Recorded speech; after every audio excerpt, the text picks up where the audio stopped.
আসসালামু আলাইকুম, সবাই কেমন আছেন? আশা করি সবাই ভালো আছেন। আবারও নতুন একটি ভিডিও নিয়ে চলে আসলাম। আজকে বাজার থেকে শাপলা ফুল এনেছে, বা শাপলা যেটাই বলি না কেন। আর শাপলা কিনে আনার পরে আমার ছেলে খুবই খুশি, আর ছোটবেলার কথা মনে পড়ে গিয়েছে। এভাবে শাপলা ফুল দিয়ে অনেক খেলেছি, শাপলা ফুল দিয়ে অনেক মালা বানিয়েছি। আর এখানে বাজার থেকে এনেছে পোয়া মাছ।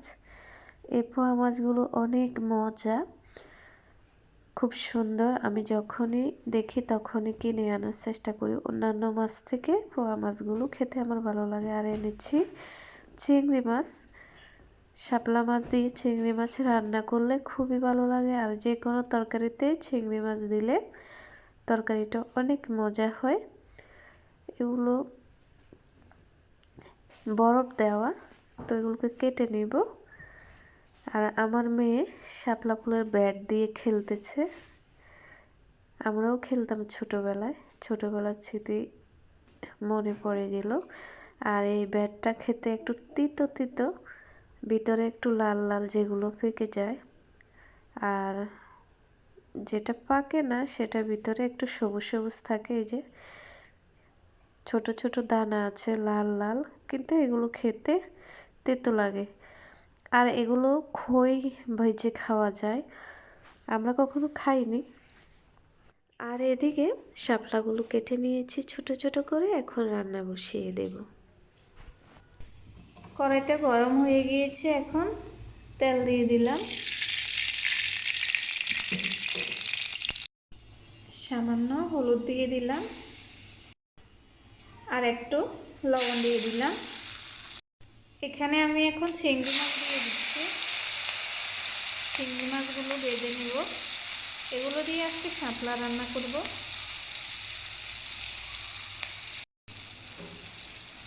এখন ভালো করে নেড়ে নেব।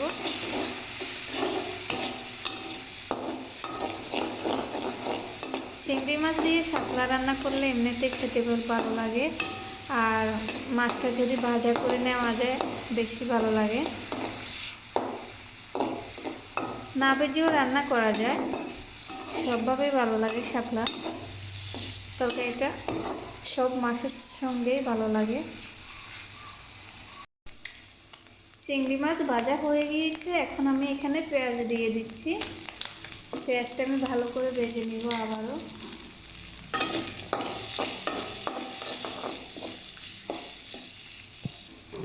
এখন আমি সামান্য পানি দিয়ে দেব।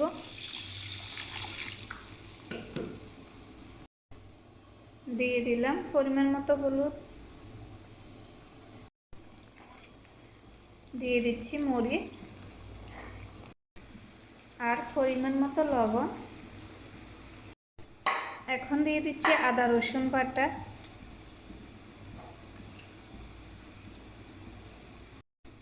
এখন ভালো করে নেড়ে দিব।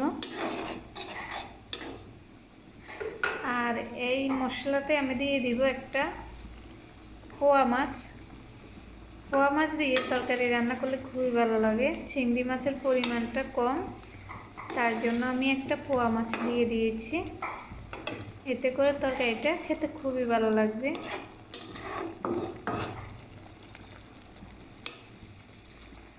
এখন ঢেকে রাখবো কিছুক্ষণের জন্য, যেন ভালো করে কষানো হয়ে যায়। আবারও ঢাকনা দিয়ে দিব।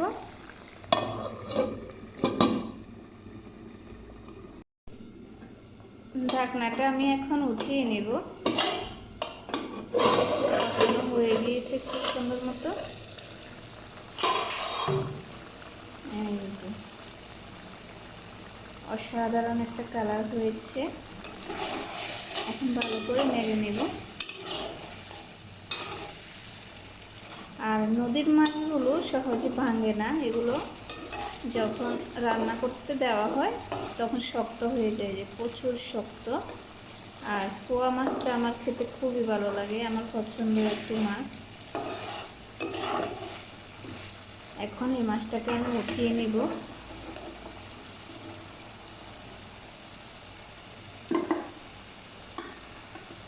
এখানে আমি এখন শাপলাগুলো দিয়ে দিব, দিয়ে দিচ্ছি শাপলাগুলো। অনেকগুলো শাপলা রান্না করব আজকে। শাপলা রান্না করলে অথবা মাছ দিয়ে রান্না করলে সবভাবে ভালো লাগে।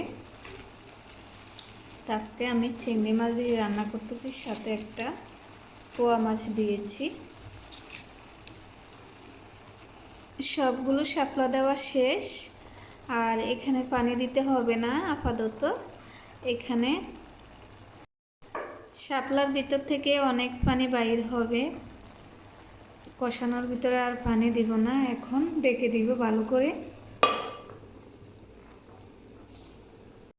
ঢাকনাটা আবারও উঠিয়ে নেব। এখন ভালো করে নেড়ে দিব। এই যে অনেক পানি বাহির হয়েছে, আলাদা করে কোনো পানি দেওয়া লাগে না। অনেকে দেখা যায় শাপলা রান্না করতে গেলে সহজে পানি শুকায় না, কারণ কষানোর সময় পানি দেওয়া যাবে না, এমনিতেই পানি বাহির হবে। কারণ ধুতে গেলে শাপলাতে প্রচুর পরিমাণে পানি থেকে যায়, আর শাপলা তরকারিটা একদম নরম, তাই জন্য এখানে পানি বেশি থেকে যায়।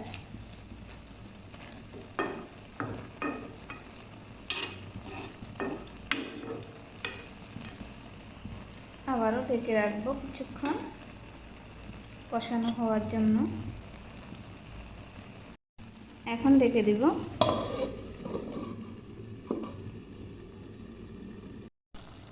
ঢাকনাটা উঠিয়ে নিয়েছি। এখন কষিয়ে রাখা মাছটা দিয়ে দেব আবারও।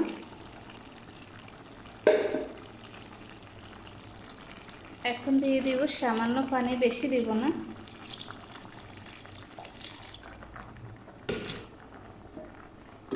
আস্তে আস্তে নেড়ে দিব যেন মাছটা না ভেঙে যায়।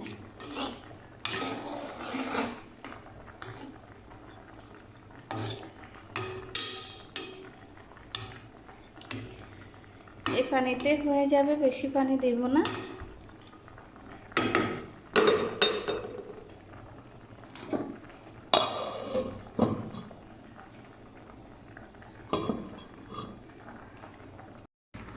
ঢাকনাটা উঠিয়ে নিয়েছি, রান্না হয়ে গিয়েছে, আর শুকাবো না।